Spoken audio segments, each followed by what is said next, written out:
मध्य प्रदेश में कर्ज माफी के इंतजार में बैठे करीब 22,81,000 किसानों पर डिफॉल्टर होने का खतरा मंडरा रहा है। और अगर ये किसान बैंक डिफॉल्टर हुए तो इन्हें अगले सीजन में कृषि ऋण नहीं मिलने का भी डर सता रहा है। दरअसल इन किसानों को जल्द कर्ज माफ होने की उम्मीद थी और इसी के चलते इन किसानों ने बैंक का लोन नहीं चुकाया। इन किसानों पर करीब 15,000 करोड़ रुपए का कर्ज है। ज्यादातर किसानों ने 50,000 से लेकर 2 लाख रुपए तक का कर्ज लिया था। पिछली कमलनाथ सरकार ने 45,81,000 किसानों का 23,000 करोड़ रुपए का कर्ज माफ करने की योजना शुरू की थी। 10 मार्च 2020 तक 23 लाख किसानों का 8,000 करोड़ रुपए का कर्ज माफ हो चुका था, लेकिन बाकी बचे 22,81,000 किसान अभी भी कर्ज माफी के इंतजार में ही हैं, लिहाजा वो कर्ज नहीं चुका पा रहे हैं। और इसकी वजह से बीते 1 साल में बैंकों का कृषि खातों में एनपीए करीब 24% बढ़ गया है। एनपीए बढ़ने से बैंक भी दबाव में है। बैंकर्स समिति ने तय किया है कि मुख्यमंत्री के सामने वो कर्ज माफी का पूरा ब्यौरा रखेंगे। सीएम शिवराज की अध्यक्षता में आज होने वाली राज्य स्तरीय बैंकर्स समिति की बैठक में यह मुद्दा भी उठ सकता है। और ज्यादा जानकारी के साथ जी मीडिया संवाददाता विवेक पटैया हमारे साथ जुड़ गए हैं। विवेक, सरकार बदल चुकी है, नए रास्ते खोजने होंगे और उम्मीदें आज की ही बैठक से हैं। अगर आज की बैठक में कोई बड़ा निर्णय होता है किसानों के पक्ष में तो किसानों के लिए बड़ी राहत है, नहीं तो किसानों के सामने एक बड़ी मुसीबत, बड़ी चिंता। कोरोना का वैसे ही संकट चल रहा है, ऐसे में उनके सामने आर्थिक संकट पहले से है। अगर ये फैसला भी किसानों के पक्ष में नहीं आता है तो एक बड़ी मुसीबत का शिकार हो जाएंगे किसान। एक सहज जागर है जब तक हमारे वरिष्ठ लोग। देखिए, किसानों के लिए एक बहुत बड़ी मुश्किल आने वाली है और ऐसे किसान जिन्होंने अपना कर्ज नहीं चुकाया और कर्ज माफ हो गया, उन किसानों कर्ज माफ नहीं हुआ, उन किसानों को डिफॉल्टर होने का खतरा है। और ऐसे किसानों की संख्या जो है करीब 22 लाख के आसपास है। और इसलिए आज बैंकर्स समिति की जो बैठक होने वाली है उसमें सभी एक रिपोर्ट जो है मुख्यमंत्री के सामने रखेंगे कि कर्ज माफी के बाद जो बैंक की हालत है, माली हालत है, वो काफ़ी खस्ता है और एनपीए भी बढ़कर जो है 24% के आसपास हो गया है। ऐसी स्थिति में कर्ज माफी जो अधूरी रही उससे किसानों को तो डिफॉल्टर होने का खतरा है ही, बैंकों की भी माली हालत खराब है। और इसलिए आज जो शाम को मुख्यमंत्री के साथ बैठक होगी बैंकर्स समिति की, उसमें ये रिपोर्ट रखी जाएगी और उसके बाद हो सकता है कि मुख्यमंत्री अधिकारियों को निर्देश दे कोई बड़ा निर्णय लेने के लिए। और बीजेपी का पहले से ही ये एजेंडा है कि वो कर्ज माफी किसी भी स्तर पर नहीं करेगी, लेकिन किसानों को ऐसी स्थिति में कोई राहत देने के लिए कोई नई व्यवस्था बीच का रास्ता सरकार निकाल सकती है, उसको लेकर कोई फैसला हो सकता है। क्योंकि आने वाले समय में किसानों को यदि बैंकों से कर्ज नहीं मिलेगा तो किसान जो है काफ़ी उनको दिक्कतों का सामना करना पड़ सकता है कृषि कार्य के लिए। और ऐसी स्थिति में सरकार यदि ये फैसला लेती है, किसानों को जो डिफॉल्टर होने वाले हैं उनको लेकर कोई फैसला यदि लेती है तो उनके लिए राहत भरी खबर हो सकती है। क्योंकि मध्य प्रदेश में अभी भी करीब 22 लाख किसान ऐसे हैं जिन्होंने अपना जो बैंकों से लिया गया कर्ज इसलिए नहीं चुकाया कि उनको उम्मीद थी कि उनका कर्ज माफ होगा। बिल्कुल विवेक, उम्मीद थी, उम्मीद पूरी नहीं हो रही है, परेशानी में किसान है। आप बने रहिए हमारे साथ। बीजेपी से रजनीश अग्रवाल जी हमारे साथ जुड़ गए हैं। रजनीश जी, बहुत स्वागत है आपका जी मध्य प्रदेश छत्तीसगढ़ में। रजनीश जी, कोरोना का संकट चल रहा है किसानों के सामने और देश भर के सामने, दुनिया भर के सामने। आर्थिक संकट जरूर है, लेकिन यहाँ पर एक और संकट किसानों के सामने यह है कि वो डिफॉल्टर घोषित हो सकते हैं। ये खतरा उनके ऊपर मंडरा रहा है और ऐसे 23 लाख किसान हैं। अगर ये डिफॉल्टर घोषित हो जाते हैं तो फिर इनको आने वाले जो समय है, आने वाला जो सीजन है, उसके लिए ऋण के लिए पैसा नहीं मिलेगा, कृषि ऋण नहीं मिलेगा। और यही प्रॉब्लम से अब तमाम किसान गुजर रहे हैं मध्य प्रदेश के। 15 महीने में कमलनाथ सरकार ने कुछ नहीं किया, उम्मीदें बीजेपी सरकार से। देखिए, पहली बात तो मैं आपके चैनल के माध्यम से कह दूं, बहुत स्पष्ट कर दूं, क्योंकि हम सरकार में हैं कि भारतीय जनता पार्टी की सरकार किसानों को कोई भी संकट नहीं आने देगी। पर एक बात जरूर है कि जो धोखा दिया, जो ठगी की कमलनाथ जी की सरकार ने कर्जा माफी के नाम पर, वो जरूर FIR कराएं धोखाधड़ी बिफोर 20, क्योंकि कई झूठे सर्टिफिकेट बांटे हैं जो औपचारिकता है, जो तमाम प्रकार की उसमें खातों में पैसा डालने की बात है, क्योंकि सहकारिता की बैंकों का मामला है।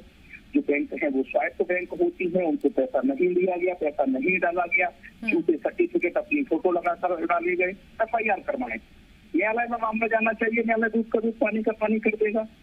क्योंकि झूठ किसानों को लगातार झूठ बैठते रहे। यहाँ तक कीजिए जी, आप अपने चैनल के माध्यम से पता कर सकते हैं कि विज्ञापन दिए कमलनाथ जी ने पत्र दोनों माह विज्ञापन दिए कि किसान पैसा जमा कराएं, जो पात्र हैं किसान कर्ज माफी के वो भी पैसा जमा कराएं, वरना आपको कितने % का ब्याज देना पड़ेगा या डिफॉल्टर घोषित हो जाएंगे। ये पत्र कमलनाथ जी के मौजूद है, आज भी विज्ञापन दिए जिनको लेकर। इसलिए किसानों को निवेदन है कि अपने आप धोखाधड़ी की 420 की रिपोर्ट FIR दर्ज कराएं कि आपके खिलाफ किस प्रकार का कृत्य इन्होंने किया है। लेकिन सरकार में होने के कारण हम कोशिश करेंगे कि किसानों को कोई संकट इस प्रकार का ना हो जिसके कारण उनको अपनी खेती करने में दिक्कत हो। ठीक, राजेश जी आप हमारे साथ बने रहिए। कांग्रेस से सैयद जाफर जी हमारे साथ जुड़ गए हैं। सैयद जाफर जी स्वागत है आपका JMPCG में। ये कौन सी दुविधा में फंसाकर चले गए सर आप तमाम किसानों को? डिफॉल्टर हो सकते हैं और कम संख्या नहीं है, 23 लाख ऐसे किसान है मध्य प्रदेश के अंदर जिनको आने वाले समय में अगर डिफॉल्टर घोषित हो जाते हैं तो आगे लोन नहीं मिल सकेगा। बड़ी दिक्कत कर दी आपने। जिया जी बड़ा महत्वपूर्ण चैनल है जी न्यूज, और मैं चाहता हूं कि आप बड़े महत्वपूर्ण एंकर हैं, इसका पूरा धर्म का पालन करें। पहली चीज तो ये समझ लीजिए कि कांग्रेस पार्टी की सरकार जब मुख्यमंत्री कमलनाथ जी बने थे, और मैं बड़ी जवाबदारी से कह रहा हूँ, उसको और अच्छी तरीके से रिकॉर्ड में रखिएगा, रजनीश जी को बोले कान खोल दीजिएगा, हमने 32 लाख किसानों का कर्जा माफ करने का डाटा मध्य प्रदेश ने दिया था। हमने चुनाव के पहले कहा था कि हम 2 लाख तक के कर्जा माफ करेंगे, 2 लाख तक के, 2 लाख के ऊपर के नहीं, 2 लाख तक के। तो 2 लाख तक के जो कर्जे थे मध्य प्रदेश में जब सरकारी कमलनाथ सरकार बनी थी, उस वक्त संख्या थी 32 लाख, और 32 लाख में से 20 लाख हमने प्रथम किस्त में किसानों कर्जा माफ कर दिया, और वो 20 लाख की सूची मध्य प्रदेश की जो शिवराज सरकार आज बैठी है उसी की सरकार के पोर्टल में दर्ज है। आज 20 लाख नाम आप उसमें से निकाल सकते हैं। रही बात दूसरे चरण की, जिसमें हमने 60 लाख किसानों का कर्जा माफ करने की शुरुआत की थी, लगभग उसमें से 2 से 3 लाख के खातों में पैसे जा चुके थे। तो जो कुल मिलाकर कमलनाथ सरकार ने कर्जा बाकी छोड़ देर स्वीकार करते जो हमसे छूटा, वो छूटा है हमसे मात्र 5 से 7 लाख। तो ये 7 लाख किसानों का कर्जा शिवराज सरकार को माफ करना है। 23 लाख का कोई आंकड़ा नहीं है। इस फर्जी आंकड़ा बिल्कुल प्रस्तुत करें, और मैं बड़ी जवाबदारी से कहना चाहता हूँ कि अभी लगातार कोरोना के दौरान जाफर जी ऐसा लगता है कि ये तमाम टर्म्स एंड कंडीशंस बाद में निकल कर आती हैं? बिल्कुल नहीं, देखिए जिया जी मैंने आपसे कहा, लेकिन दो बड़ी सिंपल सा फंडा है हमको, जो मुझे ऐसा लगता है कि ये जो मुद्दा है बार बार आने वाला, जिसलिए हमको समझना बहुत आवश्यक है। बिल्कुल आएगा, क्योंकि आप खुद देखिए चुनावों से ये चल रहा है मुद्दा, और अभी तक चल रहा है। जिया जी हमको पहले सबसे महत्वपूर्ण जिया जी प्रथम दृष्टि में प्रथम जो सबसे महत्वपूर्ण मुद्दा ये है कि 2 लाख तक के, तो आप एक काम करिएगा, 2 लाख तक के कर्जे कितने हैं? भाजपा की सरकार है, वो जारी कर दे कि 17 दिसंबर 2018 को मध्य प्रदेश में 2 लाख तक के कर्जे किसान कितने थे? अग्रवाल जी की बात सुन लेते हैं, आपने सवाल उठाए हैं अग्रवाल जी। जी मैंने इसीलिए उत्तर देने के लिए बार बार आपसे निवेदन किया था। पहली बात तो ये है कि जो उन्होंने कहा 10 दिन में उंगली उठाकर राहुल गांधी जी तत्कालीन राष्ट्रीय अध्यक्ष कांग्रेस के किसानों के बीच में कहा करते थे कि 2 लाख तक का कर्ज माफ हम 10 दिन के भीतर कर देंगे, वो नहीं किया। 2 घंटे के भीतर जो आदेश जारी करने की बात करते थे वो नहीं किया। इसलिए किसान कमलनाथ जी के खिलाफ और राहुल गांधी जी के खिलाफ FIR धोखाधड़ी की ठगी की कराएं, न्यायालय में मामला जाएगा, न्यायालय दूध का दूध और पानी का पानी कर देगा। दूसरी बात, इन्होंने 2 लाख तक के किसान के कर्जे माफ किए नहीं। ये सच इसलिए भी है क्योंकि इतना पैसा था ही नहीं, 50,000 करोड़ से ज्यादा का मामला है।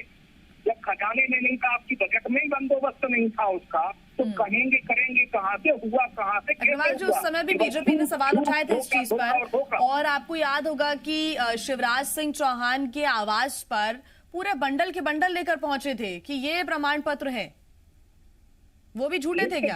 प्रमाण पत्र से कर्ज माफी नहीं होता जिया जी। कर्ज माफी होता है पैसा डालने से। ये सहकारिता की बैंकों के कर्ज के माफ नहीं, आपने तो निजी बैंकों के कर्ज माफ किए ही नहीं, साहूकारों के कर्ज माफ किए ही नहीं, आपने तो यही धोखा दिया। पहले तो कहा था सब प्रकार के 2 लाख तक के कर्ज माफ करने के लिए, तो कह रहा हूँ न्यायालय में मामला जाने दीजिए, किसान FIR कराए इनके खिलाफ। अच्छा अग्रवाल जी, क्योंकि अब आप सत्ता में है, अब आप सत्ता में, बीजेपी सत्ता में है, किसान आगे परेशान नहीं होंगे आज, क्योंकि बैठक भी होने जा रही है, बड़ा फैसला हो सकता है। किसानों की इतने फैसला हो, यही हमारी भी उम्मीद है और यही जनता की भी उम्मीद है। पहला वाक्य बोला था जिया जी मैंने आपसे चर्चा करते समय, पहला वाक्य बोला था मैंने कि क्योंकि हम सरकार में हैं इसलिए किसानों को कोई संकट ना आए, इसका पूरा ख्याल पूरी संवेदनशीलता के साथ रखने का काम करेंगे। लेकिन किसान इनके खिलाफ FIR समझते कि धोखा इन्होंने दिया है। बिल्कुल देखना होगा आगे क्या होता है। बाकी उम्मीदें अभी यही है कि किसानों को कोई दिक्कतें ना आए। रजनीश अग्रवाल जी बहुत धन्यवाद आपका हमारे साथ जुड़ने के लिए। सैयद जाफर जी आपका भी बहुत धन्यवाद।